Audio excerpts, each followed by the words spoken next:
Bismillahirrahmanirrahim. Warahmatullahi kudus al-ilahul wahid. Demi nama Bapa, Putra dan Roh Kudus ketiganya yang esa. Shalom sahabat yang dikasihi oleh Tuhan, berjumpa kembali dengan saya di channel ini. Terima kasih telah mendukung perkembangan channel ini dengan cara subscribe, memberi like sehingga video di channel ini direkomendasikan melalui YouTube, dan teman-teman boleh berikan komentar dan dukung saya dengan cara men-share video dari channel ini di berbagai media teman-teman. Tuhan memberkati kita. Sahabat yang dikasihi oleh Tuhan, kali ini kita akan membahas kembali tentang apa yang terjadi di Cianjur. Kita bahas bukan karena ada sesuatu yang spesial, tapi karena ada banyak orang aneh. Orang aneh yang melakukan tindakan nyeleneh di tengah-tengah bencana yang sedang berduka.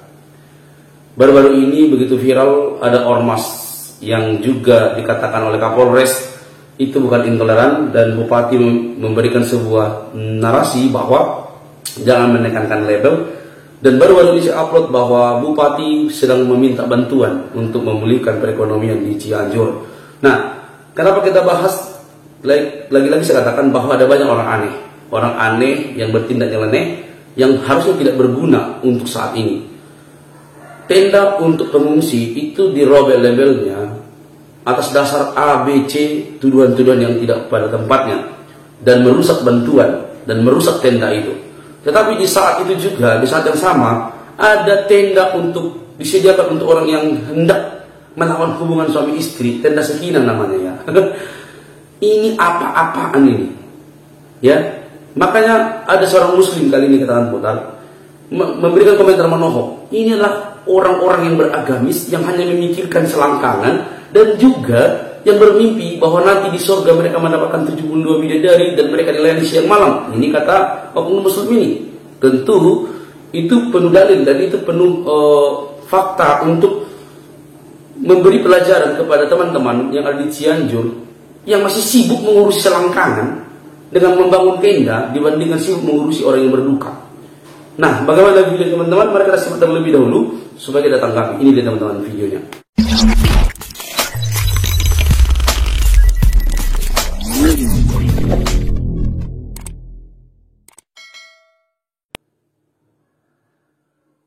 Penggunaan ini sulit untuk dibayangkan gitu, karena yang namanya hubungan seksual gitu ya, saya pikir nggak bisa dilakukan di situasi yang kayak gitu, apalagi di dalam tenda yang ya, tenda gimana sih tenda gitu ya, bisa kelihatan dari luar gitu kan, dan nggak bisa bersuara-suara aneh di dalam, misalkan nggak bisa nyanyi misalkan. Nah, cerita-cerita semacam itu bagi saya jadi mirip sekali dengan cerita tenda sakinah. Terus terang saya capek dan bingung gitu, antara sedih tapi juga pengen ketawa gitu, karena di tengah-tengah suasana duka, di tengah-tengah korban bencana gempa di Cianjur, tiba-tiba di tengah-tengah mereka ada tenda sakinah yang katanya digunakan untuk pasangan suami istri melakukan hubungan seksual bersama-sama di dalam. Bingung gitu. Bingung antara sedih ya karena mereka masih dalam suasana duka gitu, dan nggak boleh kita tertawakan, tapi kok lucu sekali tenda sakinah ini. Dan ini menurut saya, ini pertama kalinya dalam sejarah atau cerita atau peristiwa bencana yang ada di Indonesia, di tengah-tengah bencana, di tengah-tengah suasana duka, ada tenda sakinah.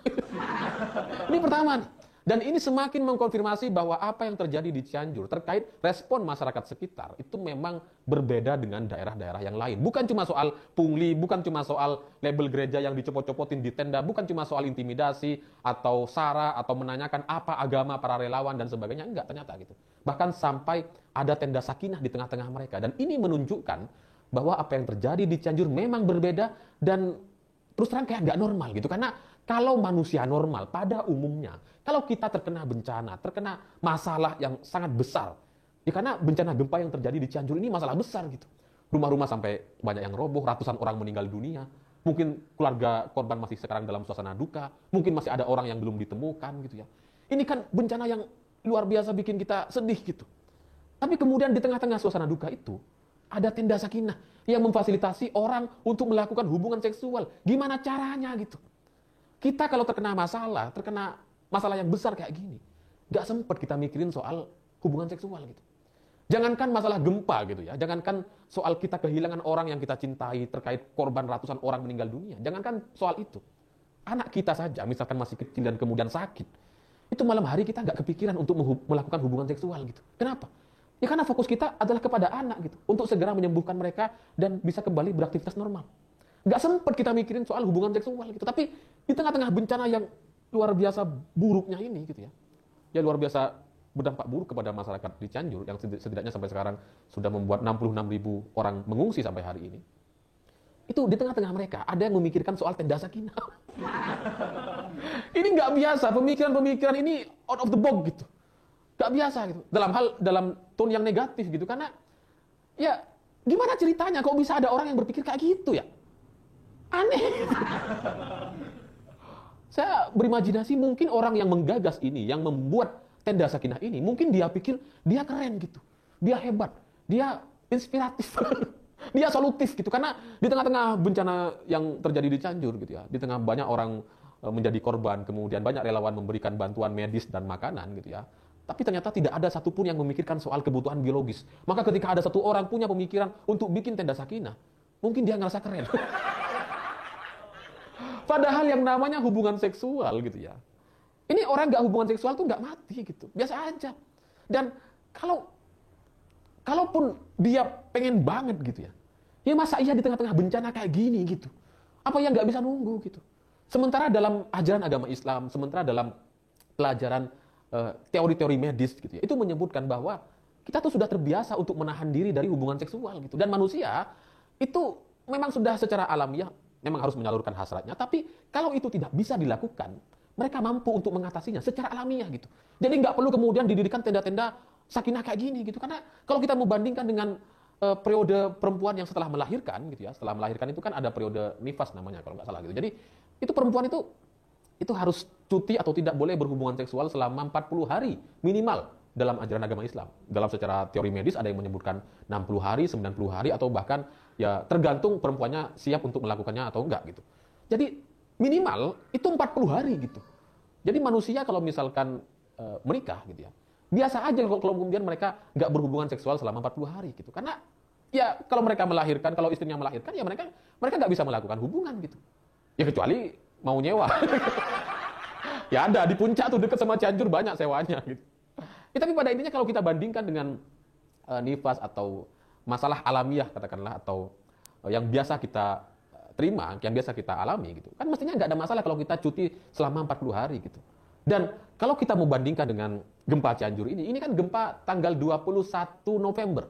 Sekarang baru 2 Desember, artinya baru sekitar belasan hari, nggak nyampe 40 hari gitu. Jadi kalau kemudian didirikan tenda sakinah di tengah-tengah korban bencana gempa, ini nggak masuk akal, nggak logis gitu. Karena ini bukan kebutuhan orang yang terkena bencana gitu.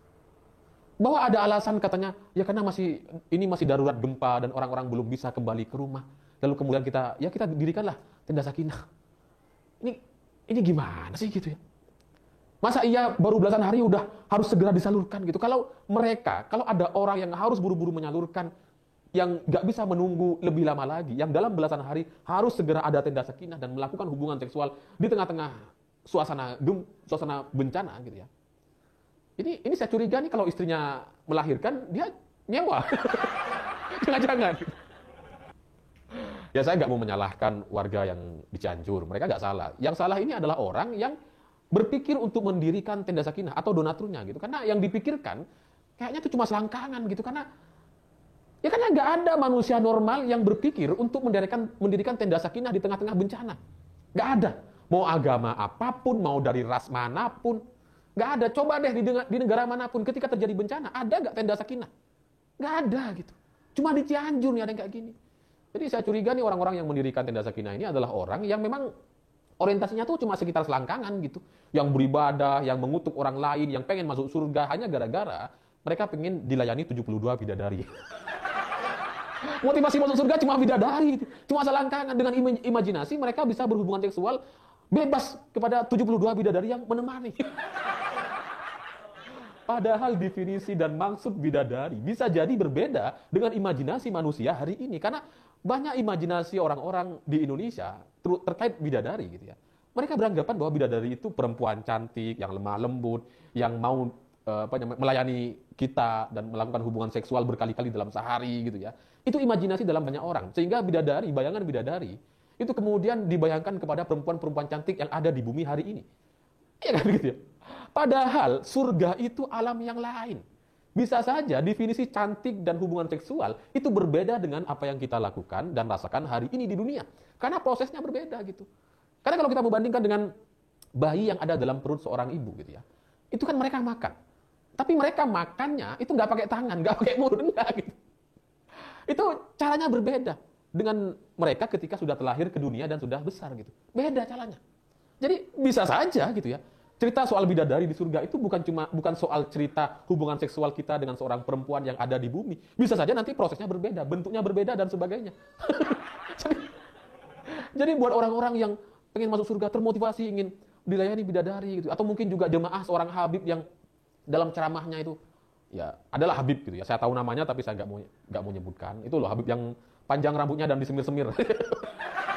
Itu ceramah di depan jemaahnya bahas soal selangkangan gitu. Yang kalau ukurannya kayak gini, itu kedalamannya segini. Jijik gitu. Masa iya selangkangan dibahas secara terbuka gitu.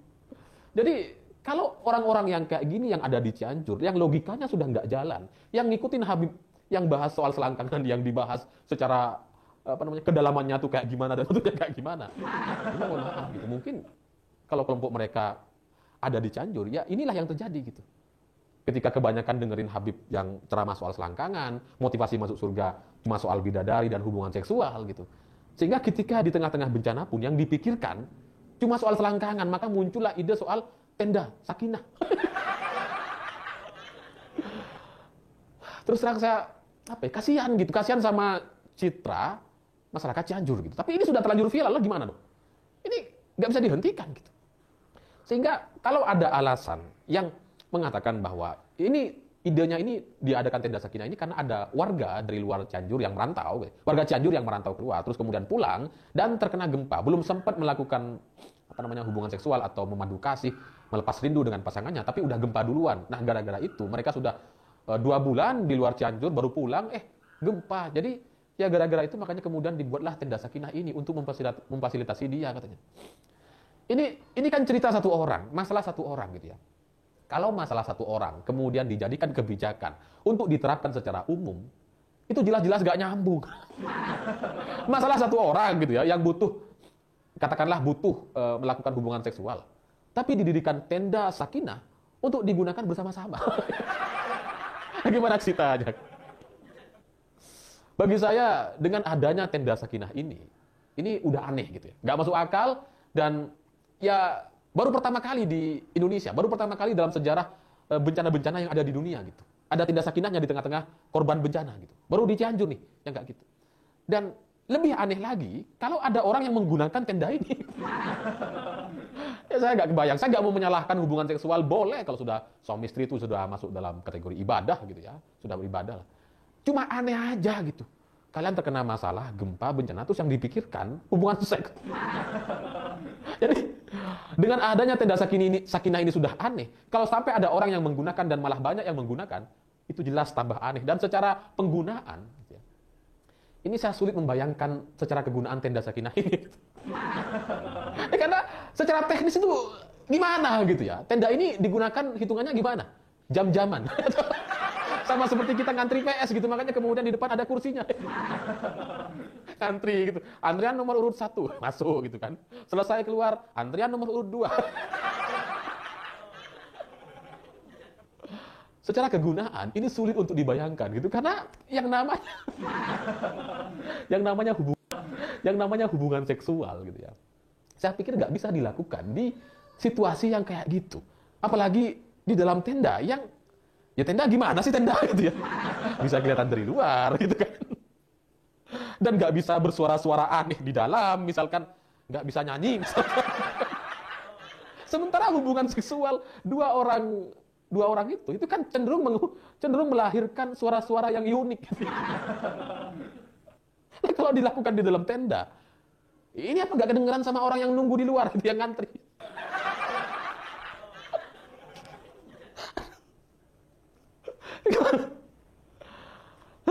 Cianjur. Apalagi kalau itu tendanya tuh kayaknya bersebelahan gitu ya. Ini kalau digunakan secara bersama-sama gitu ya. Misalkan 5 kamar, masuk bersama-sama. Apa yang nggak terjadi komunikasi antar kamar gitu. Dan yang namanya hubungan seksual gitu ya, setahu saya gitu ya, sepengalaman saya. Ya kalau kita melakukannya gitu, itu kan biasanya setelah melakukan itu langsung mandi, langsung bersih gitu, langsung bersih-bersih gitu. Nah, kalau di dalam tenda ini terus di mana tuh? Bersih-bersihnya tuh di mana? Kalau laki-laki mungkin lebih praktis gitu, karena pakai pengaman misalkan supaya nggak bocor kemana-mana. Ya kalau perempuan jadi bagi saya ini nggak logis dan terus terang itu membuat masyarakat Indonesia hari ini melihat Cianjur benar-benar berbeda dibandingkan daerah yang lain. Dan dengan adanya tenda sakinah ini gitu ya, ini berurutan gitu ya.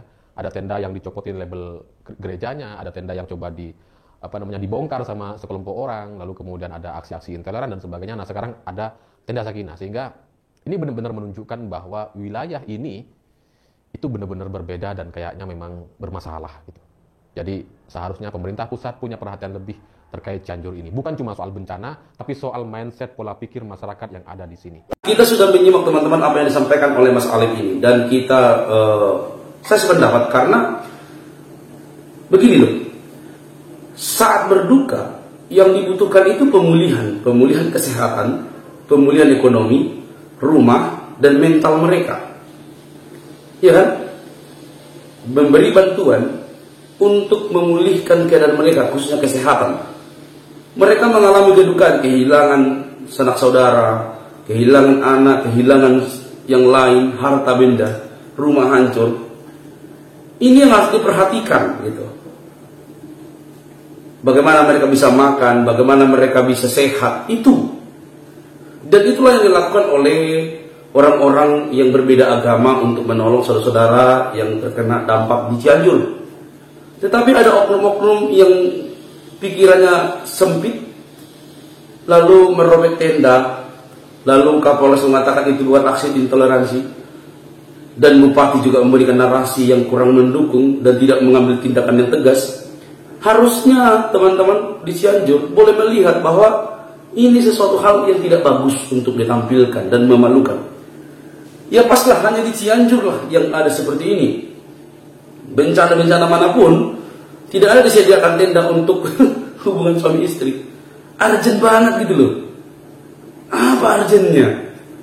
Sehingga tidak bisa menahan diri untuk menahan diri sejenak sampai pulih dulu baru melakukan hak sebagai suami istri. Ini malah menyediakan tenda yang tidak terlalu penting dibandingkan kesehatan. Saya rasa begini, orang yang membangun ini tak tahu apa motivasinya, gitu loh. Karena begini, orang kalau mengalami bencana, yang dipikirannya itu bukan lagi seks, bukan lagi hubungan suami istri, tapi bagaimana pemulihan diri, pemulihan ekonomi, pemulihan sekitar, kesehatan, dan pembangunan.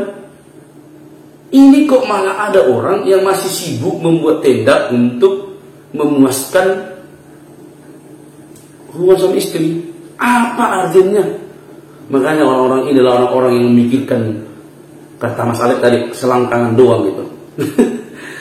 Waduh, parah ini memang ya. Tenda untuk pengungsi yang berduka dirobek, akhirnya rusak. Tapi membangun tenda untuk yang suami istri. Siapa coba yang mau melakukan hubungan suami istri dalam itu? Sekali saja sediakan obat kuat, sediakan barang-barang yang mendukung supaya tidak terjadi tidak terjadi yang lain-lain gitu loh, atau pekerja yang lain, supaya terjadi pemenuhan hasrat di sana gitu. Makanya saya bilang bahwa orang ini memikirkan hal selangkangan doang, dan saya setuju apa yang disampaikan oleh Mas Alek tadi. Ini pikirannya ini orang masih berduka, banyak yang kehilangan harta benda dan sanak saudara. Ini masih sibuk memikirkan bagaimana memuaskan birahi. Aduh, parah ini teman-teman. Ya, parah. Jadi mari kita teman-teman lihat bahwa ada banyak orang-orang yang seperti ini, yang hanya membuat hal-hal yang tidak berguna. Yang berguna justru dirusak. Alasan kristenisasi bla bla bla bla. Tapi yang tidak terlalu penting seperti ini ditonjolkan. Tenda sakinah. Sakinah itu apa itu? Udah apalah itu. Pokoknya untuk hubungan suami istri lah. Mari cerdas teman-teman. Supaya kita bisa melihat bahwa Cianjur itu butuh pulih, bukan seks. Cianjur itu butuh makan, butuh kesehatan, bukan seks. Seks itu bisa nanti. Tapi kalau untuk orang-orang seperti ini sih mungkin ya seks yang lebih utamakan gitu kan. Seperti yang dikatakan oleh Mas Alif tadi, orang-orang bermimpi yang nanti akan mendapatkan 72 bidadari kan gitu. Oke teman-teman, sampai di sini video saya. Ini saya upload supaya teman-teman juga boleh melihat hal yang penting untuk kemanusiaan justru dirusak oleh oknum-oknum tertentu. Tetapi hal yang tidak penting justru dilakukan, yang tidak pada tempatnya, yang bukan saatnya, ya kan? Itu mereka buat. Memang aneh-aneh ya. Oke, sampai sini bisa teman-teman. Jangan lupa untuk mendukung dengan cara subscribe, komen, like, share sebanyak mungkin. Sampai ketemu di video selanjutnya. Bye bye.